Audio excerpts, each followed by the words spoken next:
Hello hi नमस्कार बिबुलिना ओडिटी गोडी channel आपको स्वागत करुछु फ्रेंड्स आउ एक नुआ वीडियो रे। तो फ्रेंड्स आज वीडियो रे मु आपण मानकु देखेबी केमिति आपण माने रेशन कार्ड को ऑनलाइन द्वारा आवेदन करेंगे। तो फ्रेंड पूर्व मु वीडियो अपलोड करी ताहा मध्ये आपण माने देखि सारी चंती। तो ताहा थिले केवल ओडिशा वन पोर्टल माध्यम रे केमिति आपण माने ऑनलाइन करेंगे। ठीक अछि जदि आपण मानकर ओडिशा वन पोर्टल काम करनी ताहेले आपण माने सिटीजन पोर्टल रे केमिति आपण माने ऑनलाइन रे आवेदन करेंगे ता संपूर्ण लाइव प्रूफ आपण मानकु आज करिकि देखेबी। तो फ्रेंड्स वीडियो को लास्ट आरंभ लास्ट पर्यंत देखंतु निहाती आपण माने जानि पारिबे। जदि आपण माने करबा पई चाहूचंती ताहेले डॉक्यूमेंट मध्ये कोन आवश्यक हुए ताहा मध्ये आपण माने जानि पारिबे। से ऑनलाइन प्रोसेस माध्यम रे मु आपण मानकु सब किछि देखेबी। तो चलंतु जे कोनोसी ब्राउजर आपण माने ओपन करनियंतु कंप्यूटर किंबा मोबाइल रे। ठीक अछि तो मोबाइल जदि आपण माने करचंती ताहेले आपनको किछि प्रॉब्लम आसे जिवो। जदि आपनकर डेस्कटॉप रे किंबा कंप्यूटर रे करचंती ताहेले आपनको सहज हे जिवो। तो प्रथमे आपण यूआरएल बॉक्स रे टाइप कर दियंतु फूड ओडिशा जतबेले टाइप करचंती तो आपनको प्रथम ऑप्शन मिलिबो जाकी फूड ओडिशा ता ऊपर आपण क्लिक कर दियंतु। क्लिक कला परे आपनको ऑफिशियली वेब पेज ओपन हे जिवो जाकी आपण माने देखि पारुचंती। तो सीधा सळक आपण सर्विस लिस्ट को जांतु। सर्विस ऑनलाइन सर्विस को गला परे आपनको एक सिटीजन सर्विस अच्छी ता ऊपर क्लिक कला परे आपनको दुईटी ऑप्शन देखा जिवो एनएफएसए एवं एसएफएसएस। तो एसएफएसएस ऑनलाइन करके मु आपण मानकु आज देखेबी। तो एसएफएसएस साइट रे आपण माने अप्लाई ऑनलाइन रेशन कार्ड ऊपर क्लिक कर दियंतु। क्लिक कला परे आपनको आसी जिवो ऑनलाइन फॉर्म जाकी apply for new ration card under SFSS. तो प्रथमे आपनको प्रेजेंट रेसिडेंशियल एड्रेस फिलअप करबा को पड़िबो जाकि आपण माने देखि पारुथिबे। तो प्रथमे डिस्ट्रिक्ट देइछि जो डिस्ट्रिक्ट रे आपण बिलोंग करचंती से डिस्ट्रिक्ट को आपण प्रथमे सिलेक्ट करबा को पड़िबो एवं ब्लॉक मध्ये सिलेक्ट करबा को पड़िबो एवं जीपी आपणकर को अंडर रे जाउछि ता जीपी मध्ये आपण माने सिलेक्ट करनियंतु। सिलेक्ट कर साला परे आपणकर विलेज बा रेवेन्यू विलेज जाकि आपणकर ऑनलाइन माध्यम रे ऐड हेइथिबो बा रेवेन्यू विलेज जाकि थिबो सेही अंडर रे जाउथबो विलेज आपणकर सेही विलेज को आपण माने एडी सिलेक्ट करबा को पड़िबो। ठीक अछि तो सिलेक्ट कर साला परे आसिला प्लॉट नंबर कोन फ्रेंड्स आपण मानकर जाकि जमी पट्टा रे आपणकर घर बारी जाकि प्लॉट थिबो सेही प्लॉट नंबर को आपण माने एंटर कर देबे। एंटर कर साला परे आपणकर पोस्टल पिन जाकि थिबो ताको आपण माने एंटर कर देबे। एंटर कर साला परे तळकु स्क्रॉल डाउन कर देबे।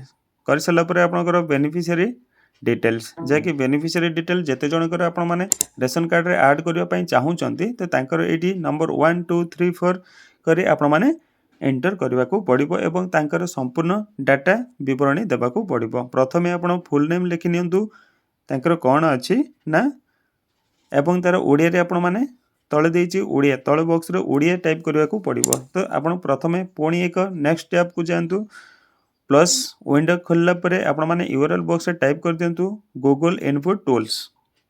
तो जेतेबेला आपण टाइप करचंती गूगल इनपुट टूल्स तो ता ऊपर आपण प्रथमे जाय कि आसीबो आपनको गूगल इनपुट टूल्स ता ऊपर आपण क्लिक कर दियंतु। जेतु मु पूर्वरु सर्च करिथिली तो ऑटोमेटिक मोर आसी जाईची। ठीक अछि तो गूगल इनपुट टूल ऊपर क्लिक कर दियंतु। जेतेबेला आपण क्लिक करचंती तो आपनकर एक पेज ओपन हे जिवो एवं ट्राई आउट ऊपर क्लिक कर देबे। क्लिक कला परे आपनको लैंग्वेज देइची लैंग्वेज ओडिया सिलेक्ट करबा को पड़िबो एवं विंडो रे आपनको जे कोनोसी इंग्लिश रे आपण टाइप करचंती तो ऑटोमेटिकली ओडिया रे कन्वर्ट हेकी विंडो आसी जिवो। ठीक अछि तो लेटर को आपनकर कन्वर्ट ऑटोमेटिक हे जिवो। तो लिखि साला परे ताको कॉपी कर दियंतु। कॉपी कर साला परे नेक्स्ट पुणी आपण सेही बॉक्स को जांतु। बॉक्स गला परे आपनको याको जेहेती आपण कॉपी करचंती ताको आपण सेठी सेही बॉक्स रे पेस्ट कर दियंतु। तो देखंतु मु करूची केमिति आपण माने मध्ये करिवे याको संपूर्ण आराम से भाव रे देखंतु आपण माने निजे मध्ये करि परिबे कोनोसी कष्ट कर नुह। ठीक अछि तो देखंतु मु पेस्ट कर देली ऑटोमेटिक ओडिया रे आसी गला। तो जेंडर मु सिलेक्ट कर नेउची एवं डेट ऑफ बर्थ जहाँ आधार कार्ड रे थिबो ताको आपण माने निर्भुल भाव रे एंटर कर दियंतु। जदि आपण माने डेट ऑफ बर्थ को भूल कर दउचंती किंबा आधार नंबर को भूल एंटर करचंती ताहेले आपनकर किछि आगु को प्रॉब्लम हेई पारे रेशन कार्ड अप्रूव पई। ठीक अछि तो देखंतु रिलेशन से कोन हेबो मो हेड देई दउची प्रथम महिला कर आपण माने एंटर करिवे एवं समस्त फैमिली को एंटर करिवे। एपिक नंबर कोन फ्रेंड्स आपण माने जदि एपिक नंबर देबा को चाहूचंती ताहेले वोटर आईडी कार्ड नंबर डी आपण माने एडी एंटर कर देबे। तो नेक्स्ट होची मो voter ID card number enter करनेची। एंटर कर साला परे आपण माने आधार नंबर को एंटर करिवे। एहा भी मेन पॉइंट जदि आपण माने आधार नंबर को भूल इंटर करचंती तो से जेतेबेले भी रेशन आनिबा पई जीवो तो फिंगरप्रिंट तार मिसमैच हो जीवो। तो आपण माने जहाँ भी रेशन कार्ड नंबर दउचंती सॉरी जहाँ आपण आधार नंबर दउचंती ता संपूर्ण ठीक भाव में दियंतु। एवं नेक्स्ट होची फैमिली हेड रो फादर्स नेम। तो बापा नाम ये एंटर करेंगे जहाँकर आपण सीरियल नंबर 1 रे देइचंती तांको बापा नाम कौन ताकू मध्य आपण माने एंटर करेंगे। एंटर कर सारा परे आपण पुणी थरे इनपुट टूल को जीवे ओडिया रे जाके आपण इंग्लिश रे लिखिबे ताहा ओडिया रे कन्वर्ट हो जिवो ताकू मध्य आपण कॉपी करी से पेज रे पेस्ट कर देबे। तो चलंतु मु करि नउची।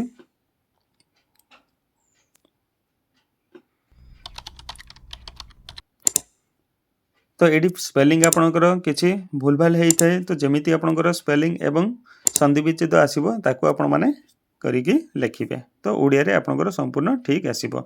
एवं तांकर स्पाउस नेम कौन स्पाउस नेम मध्ये आपण माने एंटर करबा को पड़िबो। एंटर कर साला परे पुणी थरे ओडिया रे एठी देइछि देखंतु गोटे लाइन आपण इंग्लिश रे लिखिबे एवं गोटे लाइन ओडिया रे लिखिबे। ठीक अछि।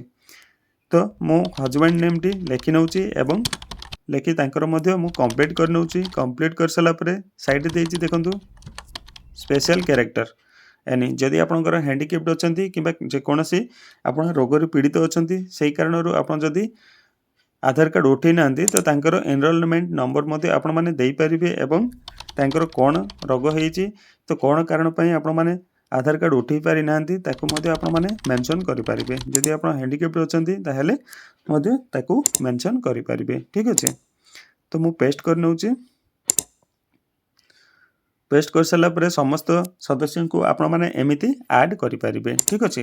तो नंबर 1 जते जनकर आपण ऐड करियो पई चाहुचंती सेतिकी आपण माने ऐड करिवे। ऐड कर सारा पर तळकु स्क्रॉल डाउन कर दियंतु एवं अदर इन्फॉर्मेशन को आपण फिल अप कर दियंतु। प्रथमे अछि राइस एफपीएस नेम। तो रेशन आपण कोडे को कंट्रोल बा सब रे आपण पाइपा पई चाहुचंती तार कोड नंबर टी सिलेक्ट कर नियंतु। सिलेक्ट कर साला परे ऑटो इनक्लूजन क्राइटेरिया जहाँकि आपण मानकर क्राइटेरिया अछि ताको आपण माने सिलेक्ट करिवे एवं ता सहित देछि मोबाइल नंबर।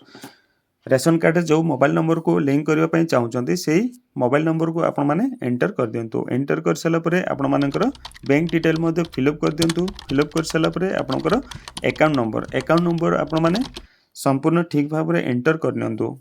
जदि आपण कोनोसी प्रकार भूल अकाउंट नंबर तथ्य को फिल अप करछंती ताहेले आपनकर आगो को जहाँ भी गवर्नमेंट रे फैसिलिटी अछि ताहा आपण माने सीधा सड़क पाई परिबे नाही। तो जो बैंक रे आपनकर खाता अछि तो सेही बैंक को सिलेक्ट कर नियंतु एवं ब्रांच मध्ये ऑटोमेटिक आपनकर आसी जिवो से ब्रांच मध्ये आपण माने सिलेक्ट कर नियंतु। सिलेक्ट कर साला परे ऑटोमेटिक आपनकर आईएफएससी कोड नंबर आसीबो।